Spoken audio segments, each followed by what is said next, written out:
Broadcasting live from the Sanctum of Ugin on the plane of Zendikar, this is Tap Tap Concede.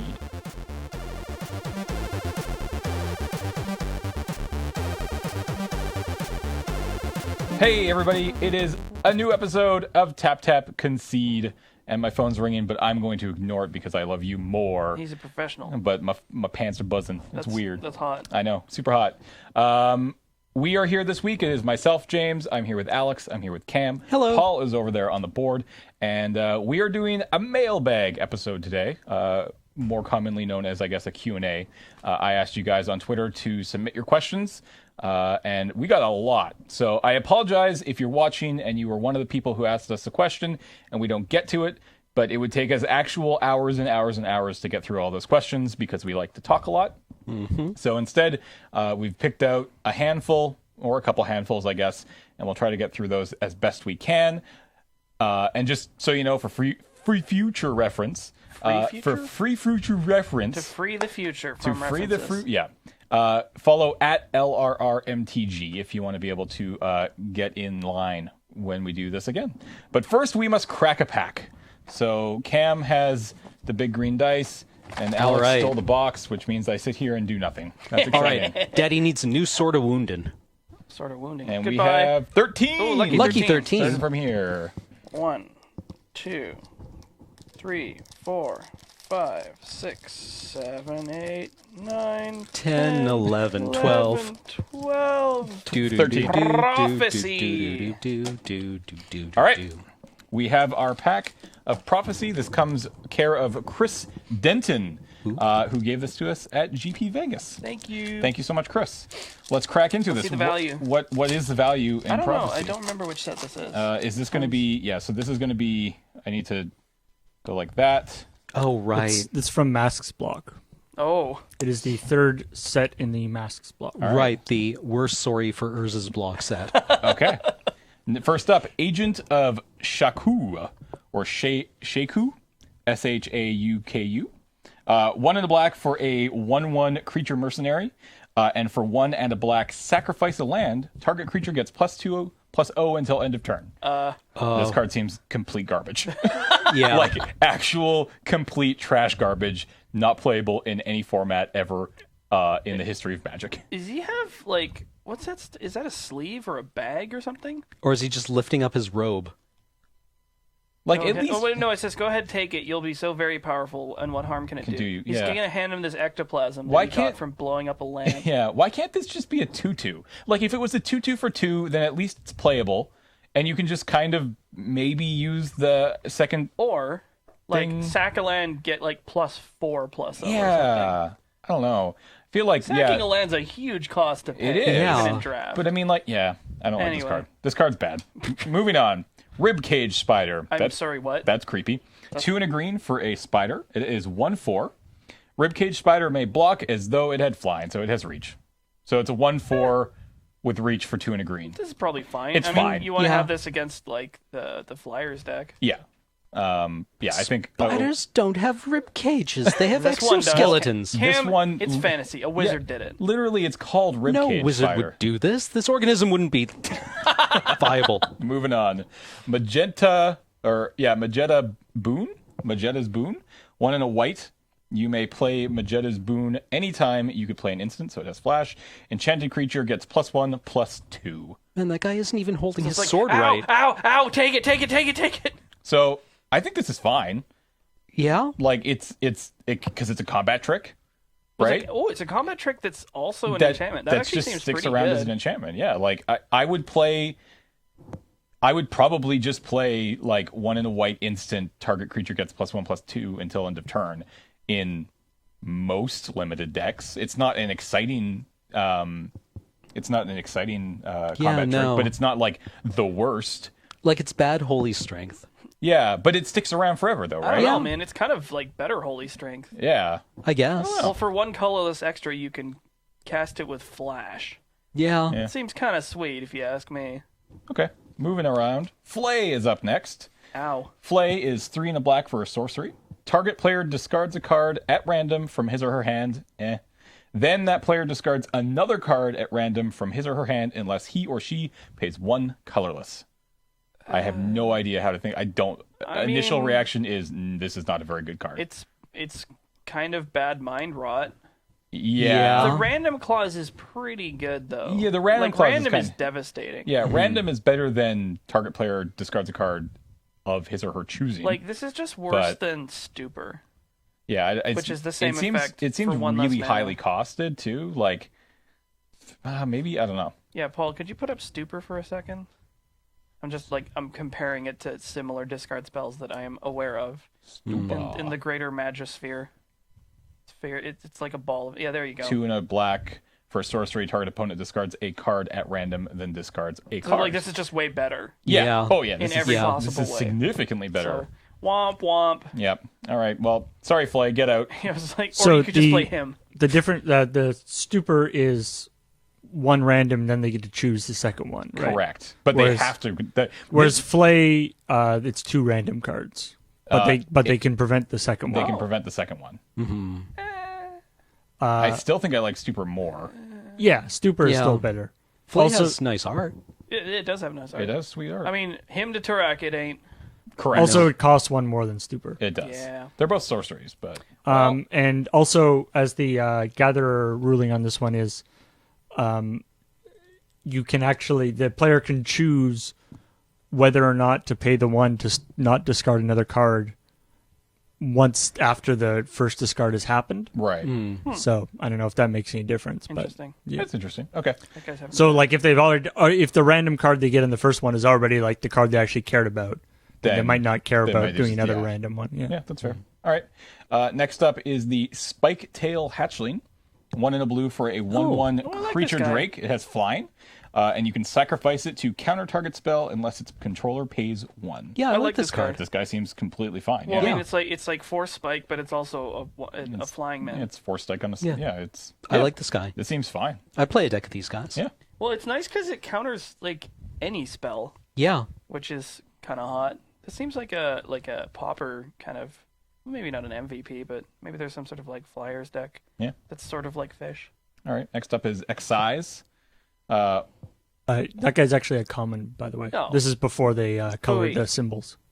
It's a common? Or uncommon, I should say. Oh. Really? This is before they colored the... No, really? not.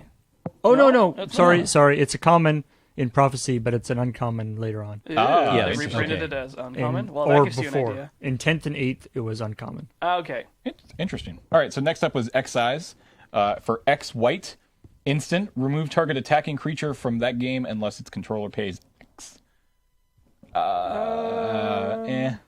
It's okay. I mean, like, in Limited, it's... I mean, it seems pretty fine. Well, because, like, you're casting this, like, right after their first main phase, presumably before they cast spells, so it's like... So they can just pay. It's pretty bad, but, I mean, it's still removal. Yep. And it's still, like... I mean... It's instant speed removal, too, which is kind of nice. Sometimes couldn't you just... Like, isn't this just sometimes, like, 1 white and 1 blow something up when they've tapped out to play their bomb? Yeah, absolutely. Yeah. It could be. And I mean, it could, yeah. It's a little more awkward because they have to be attacking. Yeah. Oh, it's attacking. It's attacking. So, any sensible player, I think, is going to be casting all their stuff in their second main phase. Yeah. So, I don't know. Maybe they go for the combat... No, I missed that word. Yeah, and then they go for the combat trick and tap out, and you're like, idiot. Chastise. Destroy target attacking creature. You gain life equal to its power. Yeah, I mean... Most of the time... Condemn. Well, most of the time, Chastise or Condemn or whatever will be better. Yeah. Oh, yeah, absolutely. But this is kind of interesting. Next up, we have Latula's Orders. For 1 and a red, you can enchant creature. You may play it at any time. You can play it in instance or sorcery. So I'm guessing that this is a cycle of 2 colored enchant creatures at flash. Whenever enchanted creature deals combat damage to defending player, you may have it destroy target artifact that player controls. Interesting. I like the white one a lot better than the red one. This would be nice if it gave it like even +1/+0, so then like it's not always dead. Yeah, that's true. Because this does stone nothing against the deck that doesn't have artifacts. Yeah. Coastal Hornclaw, 4 and a blue for a bird. It's a 3/3.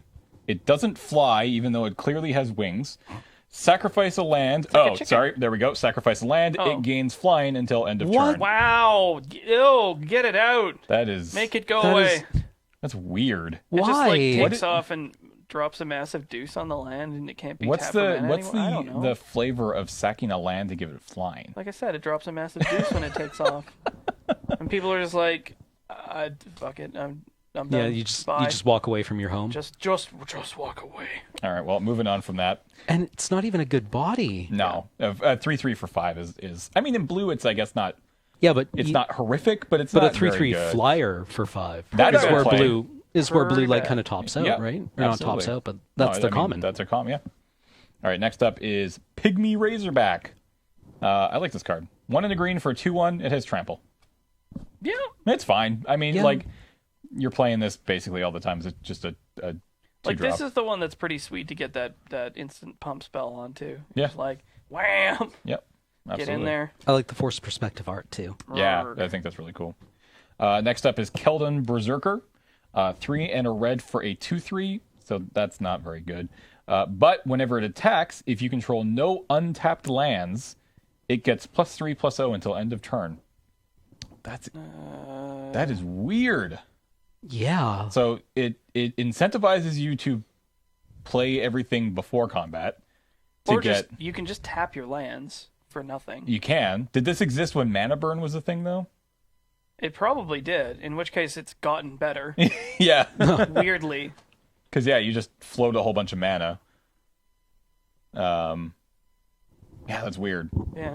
All right. That is weird. Yeah, not sure about that one. Next up is Bog Glider. What's that? The Manic Burn change was Magic 2010. So Wow. that's So yeah. Yeah, this is way before Mana Burn was changed. yeah. So yeah, this guy was really bad, and he's just gotten actually marginally better with Also- the removal of Super non-bow with Excise. Yeah, that's true. Yeah. Oh god. the non-boist. All right. Next up is Bog Glider. 2 and a black. I love the art on this card. This is What's amazing. it you called me? 2 and a black for a 1/1 flying mercenary. However, tap and sacrifice a land. Search your library for a mercenary card with converted mana cost 2 or less, and put that card into play. This looks like it's out of Conan the Barbarian. Then shuffle your library. There is a lot of Or no, land no, sacrificing. No, wait. You know what But- this looks like? This looks like something from like Heavy Metal, Yeah, like a Oh, story from yeah. there. It's just this like- card looks weird, and I guess if there was like a kick-ass mercenary deck, it's a mercenary tutor, which is okay, but I can't Just imagine imagine it was. like I a couple can't people imagine running this through is that this good. forest, just like, oh no, the bog gliders are coming. Yeah. All right, moving on to the uncommons. Hollow Warrior is a 4-cost artifact creature golem. It's a 4/4, so that seems sweet. Yeah. Okay. But it can't attack or block unless you tap an untapped creature Oh, you come control. on, man. So This is just like terrible Juggernaut. yeah, it's like Ugh. it is just terrible Juggernaut. This Nice card art- seems this card yeah. seems kind of nice bad. artwork though. All right, Snag. 3 and a green instant. You may discard a forest from your hand instead of paying Snag's mana cost. Okay. They have a cycle of cards like this. where you Prevent could- all combat damage that would be dealt by unblocked creatures this turn. Force of Fog. It is Force of Fog. Get out. Yeah. Absolutely not. How'd you like to play Fog It is with Force of card Fog. disadvantage? Yeah. Ugh. God, this card's bad. All right, moving on. Ooh, I like this, or I did. Wind Scouter, 3 and a blue for a flying 3/3 in blue. It's a ship. Always Okay. love that. What? Whenever Wind Scouter attacks or blocks, return it to its owner hand at the end of combat. Oh, it got bad. It got real bad. When it attacks? Yep. That has been oracled to be a human scout. 'Cause Oh. ship isn't a type anymore. Yeah, I know, That's a but shame. it's kind of funny. Man, I wanted to build Like- Ship Tribal. I Ship it. Yep. Ship it. All right, moving on. Last card. It is our rare. It is Jeweled Spirit. Oh. 3 white Oh my for god. a creature Paris. spirit. It's Paris. Paris. For a 3/3 flying, 3/3 flyer. Sacrifice 2 lands. Jeweled Spirit gains protection from artifacts or from the color of your choice until end of So turn. we need to explain why we find this card really funny. There's a kid who's I don't think he plays at YJ anymore. He plays occasionally. Occasionally. I thought he shipped his entire collection for a new skateboard. No, So, well, I maybe. don't know if he did that, but yeah. Paris something or other. But he looks exactly like this kid. Yeah. And he had a copy of this in his binder, just like, oh, it's me. Yeah. Yeah. So, Good kid. hi, Paris. Yeah, good kid. Good at the game too, actually. God, he was really good. He was some sort of savant yeah, for he a was while. really, he was going to GPs, doing really well. So hopefully he's come back because He always was seemed really good. slightly high, but I don't know if he was. I have some theories on. All right, moving on. Okay, so Sacrifice first 2 pick. lands. Jeweled Spirit gains protection from art of. Do you just take the Jeweled Spirit? A 3/3 flyer? It's a 3/3 flyer for 5. Yeah. Nothing else in this pack Man. really beat. I guess the spider blocks this thing all day. Although you can give it protection. Yeah, it's not that good. I don't Like, actually okay, know yeah, what I if would you want take. to just like eat 2 lands every turn to get through, sure. Yeah, that seems bad. I'm okay with you fire blasting me.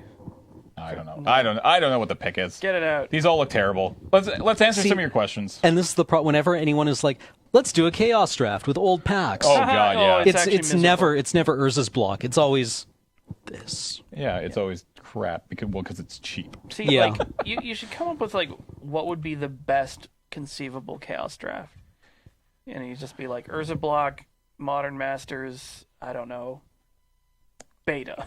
All right, Innistrad. Actually, Beta would be boring because Yeah. most of the cards are terrible. here we go. Okay. So I asked you guys, as I said at the top of the show, on Twitter for your questions last night. So you've had like a full almost 24 hours ish since I asked you. We had a lot of questions, so I apologize again if we don't get to yours. Try again next time. I assure you we will do this again. Jason asks, plane you would most like to visit in person that has been mentioned in books or Plane Chase, but has never been in a set. And I believe our answer was the Goat plane. Goat plane. Goat plane. Clearly, we go to the goat plane. Well, it's just like everywhere in Magic is super dangerous. Yeah, Except maybe the goat plane. except Yeah. for maybe the goat plane. You know, it but seems safe. there's plenty goats, plenty to eat. plenty to eat. Yeah, there's plenty to eat. Plenty to socialize with. There we go. It's Gold Yeah, Meadow. Gold Gold Meadow. Meadow. Oh, it's on Lorwyn. Oh, Wait, no. Did we screw up? oh, we screwed up then. Womp, No. Paul, you've lied to us. Curse. Don't blame Do me. we have a says second Paul. choice? That goat in the foreground looks like it's about to get bucked right in the jaw. Yeah. Okay, Like, well, wham! I changed my answer to Lorwyn, but in Lorwyn, Gold Meadow. Yeah. Okay, good answer. Good answer. All right. Good hustle, Good team. hustle. All right, next up, Leo asks, mechanic you'd like to see come back, or a card you'd like to see reprinted. Madness Storm. Madness Storm. Storm needs to never come back. Epic Storm. That's what I want. Epic Storm to come back. Actually, Epic is like one of my favorite all time. It's so silly. Epic is the silliest, most Oh stupid man, let's have mechanic. sweep back. Yeah. Let's never have sweep back. But for serious, like Madness is sweet. I like Madness Madness. is really cool because Ma- it's actually Yeah. reasonably intuitive. I like Hellbent. Yeah. Oh, that's all right. Hellbent's always been kind of. I just like the name too. It's just a cool name for mechanic. Like I kind I of also kind of. Sorry, go ahead. I would kind of like to see a ninjutsu-like mechanic come back. Yeah. Yeah, like a slightly different ninjutsu. Yeah, so that Ninjutsu's wasn't cool so because it's tied to like- Kamigawa. Yeah, no, ninjutsu's pretty Yeah, cool. Hellbent. Although the iconic Hellbent card is Diabolic Tutor. Or not Diabolic. Is it Diabolic Tutor? I think it's type. It's No.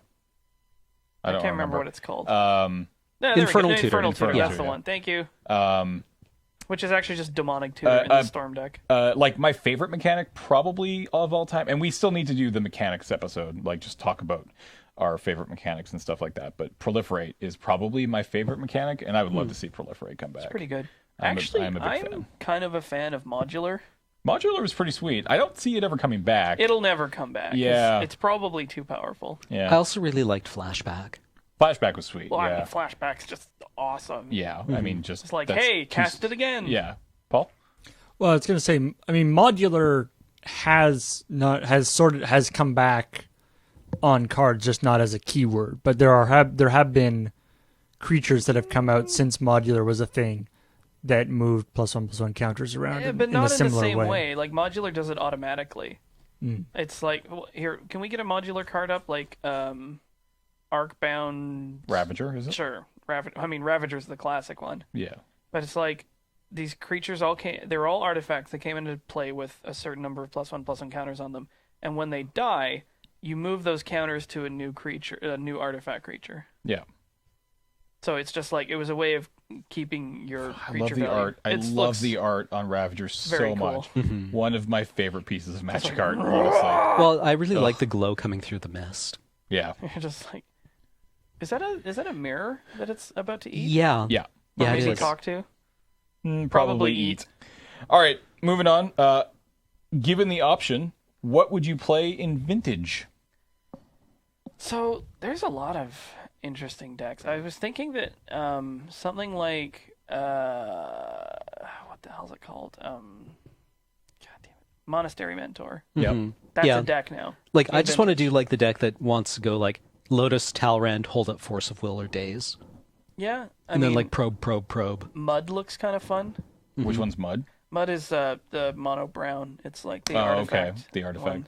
Oh, it's just like Tinker, Blightsteel, go. Yeah, I mean, Or Lotus, Tinker, Bloods. Vintage is an insane format. It's really cool to watch, and it's probably actually pretty fun to play if you like proxied everything, or you have like $1 million, yeah. The other cool Vintage deck was the Dredge deck that plays Bazaar. Right. Oh, actually, that would be fun to play. The dredge deck in Vintage is exactly the same as the Legacy one, except it plays 4 Bazaar of Baghdad and 4 Serum Powder, so that it can mulligan into Bazaar of Baghdad because that card is insane. Cool. All right. Next up on the questions is, what is your favorite limited format of all time? I mean, I don't have a horse in this race. that's fair. Wait, no, Everyone Cube. talks up Innistrad. Cube. Yeah. Innistrad is really good. It is really good. It's really good. Maybe I wasn't very good when it was out. I don't have like the powerful nostalgia for it. I really liked Cons. Cons was very good. I really like the original Modern Masters because I had like Yep. 3 decks that I really enjoyed putting together in that I format. even like Triple Theros quite a bit, but it's probably just Innistrad. So it's Innistrad for me because, one, I do think it's probably one of the best limited environments that WotC has ever put together, and also it's the first set where I truly started to actually draft. Like, that's when I really got into the limited format. So What's interesting is that all of those are the triple big set first Yeah. ones. because I think And- there is a little bit more. It allows you to get more in depth. It's more focused. Yeah. I think I don't think it's wrong to say, generally speaking, big sets are better to draft than a combination of a big set and a small set. Just because when you're designing a big set, they're designing a limited format specifically for those 260-ish cards. Whereas when you start developing a smaller set, my guess would be it gets a little trickier because now you're developing the smaller set that needs to work with this bigger set, and all of a sudden your focus just is not quite as focused as you want it to be on the bigger set. James, why don't they just print more spike cards? Yeah, true, exactly. You're the worst. Or they could do what they are doing, which is doing more big set, like big, small, big, small. Like, so Yeah. now there's going to be a third, I guess, more of those where it's just one set. Yeah, I'm excited. I think that change to the change to the double instead of triple sets are going to help with that a lot. So. What decks do you hope wins the Pro Tour this weekend? So we're recording this at 4:30 on Friday. So the Pro Tour is currently probably in round 6 or 7. I have only had a chance, unfortunately, to watch Limited, so I haven't seen any Standard at all. So I really have no idea what Standard deck I think the pros, brewed up over the last couple weeks 34 Rhino? and are going to take it down. Yeah, the 34 Rhino deck is just like This is the first I I've think ever it's heard the of it. worst thing I've ever heard. But the It's thing just is that Siege Rhino and then copy Siege Rhino? Yeah, Yeah. it's like it is the utter failure of imagination. that's fair. But that deck existed. That deck is not a deck that has come out of the Pro Tour, and I think that we're going to see. I mean, the Pro Tour is where a lot of the mainstay Standard decks for the next several months are going to come from, right? Like Siege Rhino or 34 Rhino was not developed by some massive super team at You know what the that deck PT, sounds so- like? It sounds like someone had a big cudgel and they thought about it for a long time, and they're like, and then they got a second one. Yeah. They're like, this is brilliant. So I don't know who's going to win Pro Tour. I don't know what deck is going to win it. Let's go with what deck won the last one? Wasn't it in Soul? Yeah. That's gonna in that's Soul still, Artifact, in Soul I think it's going to be Artifact really good this Pro Tour. Super good this Pro I'm Tour. really, really happy that card is Actually so worked real. once. Yeah. Yeah. It gets played. Yeah. It's actually good. I think the card's like up to $4 now or something. No kidding. Yeah. Next up, I mean, it's played in Affinity. Also, I think in Modern. Maybe in before Legacy. you go straight to the comments, To yes, tell us that we know in Soul Artifact is not it's actually rotated. playable in Standard right now. But thank you for... we are making Joe X. All right. I think... How many comments do you think we got in the 10 seconds between between where when somebody started? like hits submit and then we start into the thing and they're like, oh, well, I the didn't know best that is- you didn't yeah, know. when you get the comment. you can just go back and delete From that. somebody who hasn't watched the whole video. Yeah. All right. Anyway. Who do you hope wins? The Allies? Thank you, Paul. Yeah.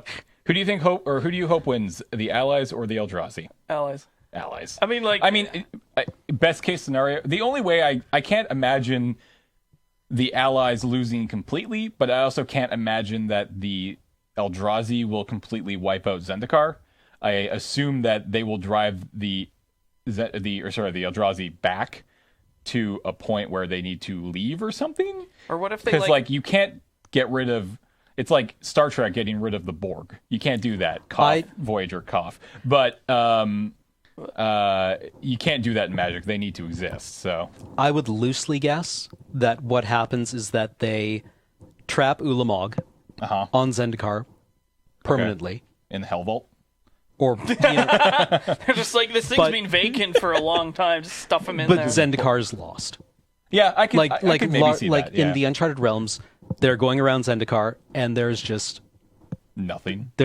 I don't think the plane is safeable Like, blighted anymore. everything. I think it's just too far gone so at this Pyrrhic point. victory is what you're thinking. Yeah, a Pyrrhic victory, and not only it not being livable, and not being I'm not talking about New Phyrexia, where the plane is changed into something else, but life is no longer viable on Okay, this so it's plane. just like an ecological disaster and becomes a wasteland. Yeah. Okay. That's really sad. I hope they reprint Wasteland. You heard it here first. Yeah, Wasteland reprint confirmed. Wasteland confirmed. Oh man, they could totally do it. I think that this would be a good set to put it in. Seriously, that card's fine. All right.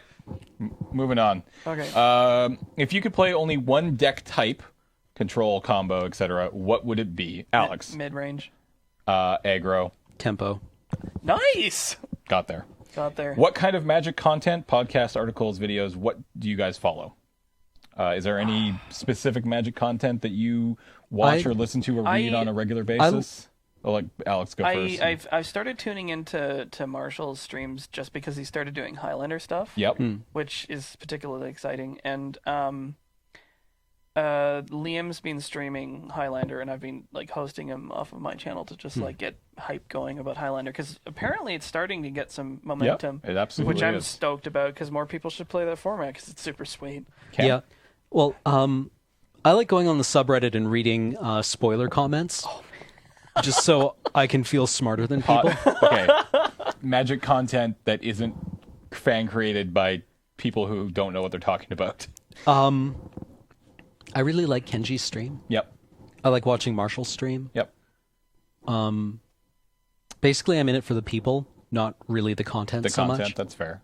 Yeah, I listen to limited resources as often as possible. I occasionally will tune into constructed resources. I watch Kenji stream. I watch Marshall stream. I watch Doc stream. Yeah, Doc, right, yeah. I watch Tolarian Academy Community. over on YouTube. And congratulations to the professor for just recently 100,000. Yeah, hitting 100,000 subscribers, which is awesome. You should go check out his YouTube channel. He creates a lot of awesome Magic content. Those are kind of my go-tos. I used to for a little while there. I had a account for Star City, and I would read some articles there, and I occasionally read the occasional article over on Channel Fireball if it sort of picks up a decent amount of traction. Like if it's a really popular big article that sort of like consistently people are like, everybody should read this, I'll definitely check it out. I kind of don't watch pre-recorded drafts as much as I used to. I remember when we first got into the game, that was the big thing, right? Is that I would watch Marshall, his like recorded YouTube drafts, and I watch LSVs and some of the other Fireball guys. But in the time that since we started, streaming has become such a massive thing that if I want to watch somebody play Magic, I'll probably just turn on, go to Kenji's stream and he'll probably be streaming. So that's the majority of the Magic content that I sort of try to watch on a regular basis. If you were drafting a rotisserie cube containing every common ever printed, Every common? what would your first pick be? I mean, so it's tricky because there are a couple. That is tricky. There's a couple commons that you don't think of as commons. Sinkhole. Like Yes. And there's a couple other lands. Fireball. Yeah, I mean, Fireball. Was Is, I mean, Fireball? like, maybe the correct Lightning answer is Bolt? Treasure Cruise. Yeah. Treasure Cruise is very good. There are also like weird combo-y cards like Cavern Harpy, Yeah. I don't know, because, like, Tortured Existence. that might actually be an interesting rotisserie to do, because it takes out so many of the, like, really busted cards. And it sort of brings it down to a different level of busted, because there's lots of, like, messed up. Well, like you red can cards. also do like Storm in Rotisserie Common Cube, right? Storm seems pretty real. Like, Because your like payload would you is- first pick like, what is it? Draw 2, discard 2, untap 2 land, or untap 3 land? Frantic Search? Yeah, Frantic Search. Yeah, you get to play, like, Frantic Search, most of the one-drop cantrips, Yep. Brainstorm. Yep. Yeah. The Like, you have to- rituals. yeah, all the red rituals. You kill them. High with- Tide. Actually, yeah, like, you could either do mono blue. Well, High Tide doesn't. What do you kill them with? Well, you just make more mana so you can cantrip no, more you're, and you're storm up. right. Yeah, you could maybe build High Tide and then just, like, well, but what, like, because you have to stroke them out, which I realized just came out entirely wrong. Stroke of Genius, the card you play, you make them draw their library. Yeah. All right. But I don't know, Notice that maybe side. that's an interesting format. Yeah. Yeah, I would play that format. All right. You are forced to have a Planeswalker as a guest on Desert Bus. They have to stay for a 12-hour shift. Who do you pick?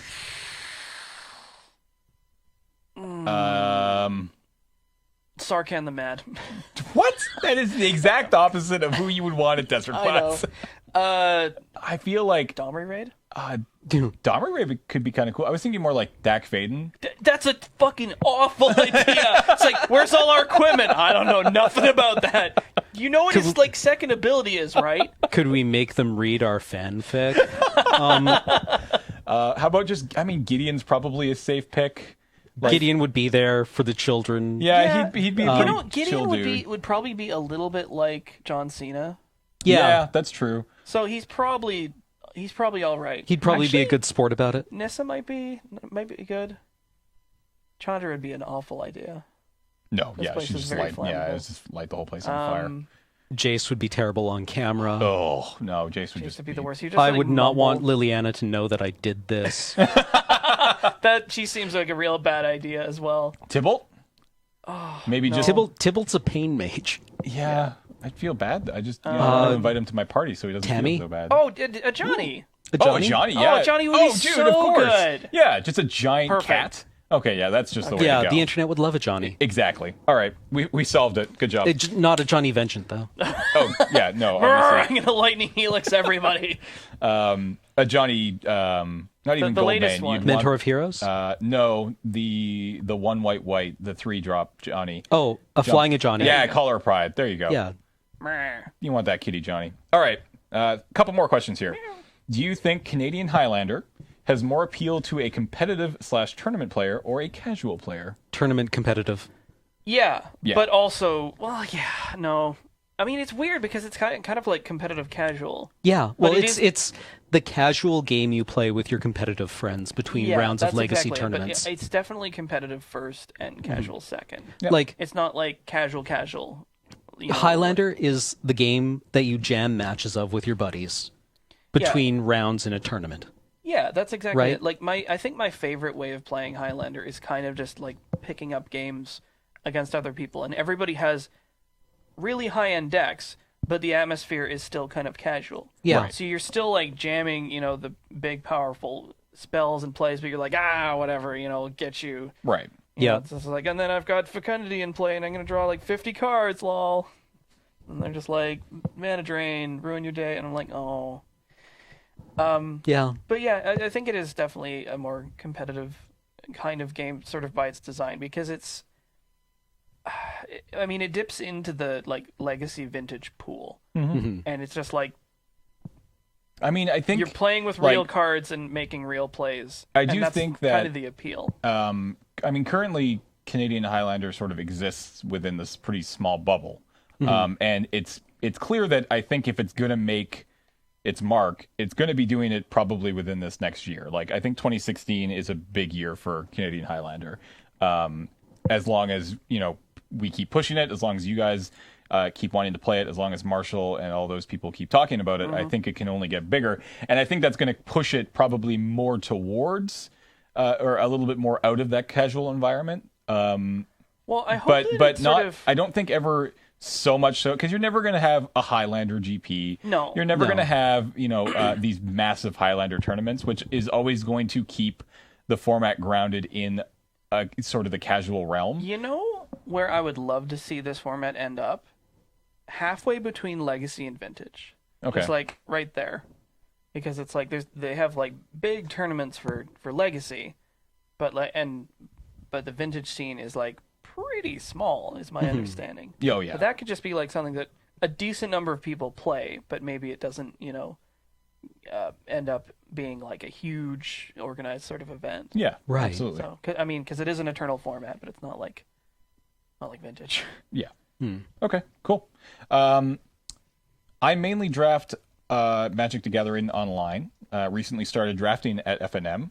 Cool. But I don't want to keep physical cards around. What to do with non-money cards? So there's a couple. There's a couple. You could just basically hand them back to the store. I mean, the store probably would if they'll take them. If they don't take them, Put them on Craigslist or give them to some kids. Yeah, just give them to some kid. Like something that I need to do, and something that I know a couple of people have done is they'll just sort of save up all their draft chaff, and then at some point during the year they'll be just put a giant thing up on Craigslist of like thousands of cards sometimes for like $20, and try to first off try to throw in some land. Like, if you're gonna do that, if you're gonna save up hundreds of cards and then try to just sell it for cheap online to some young kids who just want to get into the game, definitely include some lands. I think that's a big selling point. If you can say it's here's 1,000 random commons and uncommons, and 20 or 30 or 40 of each land. I just because that lets them actually just basically use that as a kit. That big black shape behind him is a rock. In the background, I thought he had a giant spherical hat on Trash for Treasure there. Yeah. That's an impressive card that you found there, Paul. That is really good. I am very impressed. Yeah, I mean, also some websites will. This is usually better if you actually not go into their store or see them at a at a GP, like a GP or a tournament. You can take in all of your dirt rares, Yep. and they'll just They go through them basically- and be here's how much cash or credit I'll Yeah. yeah, they'll pay you by the inch. Yeah, it's Right. tricky. It's pretty good. It's and for rares junk rares that works really well, and for chase uncommons. But for the commons and the uncommons that nobody dirt. wants, it's hard. I mean, they'll You're pile up, and it's up to you to find a way to do it. It's something that I love that they've started to do at Grand Prix, is that throughout the site they'll have just boxes where people can just throw their draft chaff, and it goes to kids, because that's just a great way to get cards to them. So that's sort of my advice, is just save them up and give them to some kids. All right, a couple more here. Will you be at GP Seattle? We will not be at GP Seattle this year. Unfortunately, it is the weekend before Desert Bus, and that is not really workable for us. However, Jeremy has been playing with the idea of going to GP Seattle, and if he does, we will let you know, because he will be our ambassador but I don't know if he is 100% on that yet. But we will let you know. All right. What is a good... Oh, okay, they had a follow-up. I don't actually know. What is a good alternative to Gaia's Cradle for a budget elf legendary deck or legacy deck? I don't think there is one. Nykthos? Nykthos, yeah, I guess Nykthos. Like, the thing with something like Gaia's Cradle is like there is no replacement for it. Yeah, it's like what's a good budget replacement for Tarmogoyf? Yeah, it's there isn't. I mean, like Gurmag Angler. Gurmag Angler or like maybe Skin Shifter, but it's just like there's no card that's Tarmogoyf. Yeah, sometimes there are just no budget replacement for cards. Like Nykthos is probably fine, but like it's obviously not anywhere near as busted as Gaia's Cradle. As something like Gaia's Cradle. There's a reason it's like $150 or whatever it is. Yeah, that spell is, or that land. It's so stupid. All right, let's do one more question before the last question.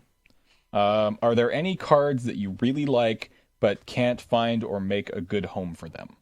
Oh, like I have so many cards that I want to put together. Yeah. If I ever ended up getting the land base to play blue, I want to build Grixis aggro because I want to play Sidraxis Spectre. I don't know what that is. You're about to see. I am excited. That's all I want to do. I want to play Sidraxis Spectre and Rise Fall. For you listeners out there, the Spectre, which is just coming up, hopefully. Here it comes. Any minute now. It's stuck in the... There we go. Whoa, it's a 3/2 flyer for blue, black, red. Okay. When it hits a player, they discard a card, and it unearths for 1 and a black, which means that it comes out of the graveyard with haste. That seems sweet. Yeah, that actually seems totally cool. I know, right? It's got this sweet art of like some sort of guy flying through the air with these weird float beasts that have like casks strapped to them. Like, what's going on in this picture? It's so cool. That is super cool. So I want to play this guy with Rise/Fall, the split card. Yep. Because it's like playing a second copy of Hymn to Turak. Okay. I have plans for this deck. I really, really want to build this deck. Cam, can you think Secondary of function. Disciple of Deceit. Oh yeah. Disciple of Deceit? That might go into this deck. No, it might. And what does Disciple of Deceit do? Disciple of Deceit is for blue and black. It is a 1/3. Okay. And she has the inspired ability. So when she untaps, you may discard a card from your hand, search your library for a card with the same converted mana cost. Oh, okay. That's kind of cool. Yeah. So what kind of deck do you want to work her into? I have no idea. You just know that you want to make her work in a I deck. made a standard deck with her that was okay. Yeah. It was kind of half devotion to blue, what devotion set to black. Is she from? She is from she's from Journey into Nyx. Journey. Man, I could probably do an entire podcast on like cards that I want to jam in decks. But just can't and necessarily. Just can't. Yeah. I always come super close, and then it's just like, it's not this card. That's fair. I mean, it's like Icatian Javelineers. Oh yeah, You just always want to play that guy. I mean, he's probably pretty sweet in White Weenie. yeah. I saw some list that showed up on like German Highlander, and somebody was playing Javelineers, and I was like, hype! That guy's so real. Yeah, I'm pretty sure Icatian Javeliers is in like my Pauper Cube. He's so sweet. Yeah, it's pretty legit. I want more cards like that. Yeah. It's just so cool. It's 1 in a white or 1 in a it's a 1/1 for 1 white. No way. When did it get reprinted? That's the something or other. It's one of the dual decks. There you go. so 1/1 for 1 white enters the battlefield with a javelin It's got counter 2 on relevant it. subtypes. Yeah, human soldier. Remove a javelin counter from Icatian Javeliers. Deals 1 damage to target creature or player. Like the flavor's out of control. Yeah. Yeah, you He throw I has remember a loving spear this card and he in- chucks it. I remember loving this card in Fallen Empires. Oh man, just All right. Let us answer the last question, which is from Jeremy. It says, if Magic is your most popular content, why don't you make more of it? well. That's an interesting question. Now, first off, I will let you know that along with Tap Tap Concede, we still do make Friday nights. In fact, an episode went up the day of this recording, so you can go check that out over at the Wizards of the Coast Magic YouTube channel, so you can go check that out. We also, myself and Graham, do bi-weekly videos for MTGO Academy, and we also stream every Thursday over at twitch.tv/loadingreadyrun. And very often you will find at least probably on average like once every 6 weeks-ish or so a Magic the Gathering crap shot.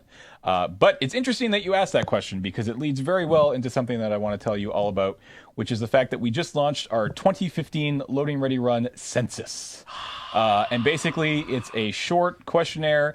You just head to lrr.cc/survey. We'll put the link in the description below. You just head over there. It'll probably take you like 5 minutes to fill out, but it's going to give us a lot of really relevant information for us moving forward about what kind of content you enjoy watching, what you watch the most of, stuff about merchandise and, you know, where you live and all that sort of stuff, so we can better focus our content creation powers to make you guys happy. So lrr.cc/survey. That would be super cool if you would go and do that. And as always, this show, like all of our other stuff, is brought to you by you guys at patreon.com/loadingreadyrun. We are so close to hitting that next milestone. So if you're out there and you're watching this and you aren't supporting us on Patreon, head over there right now.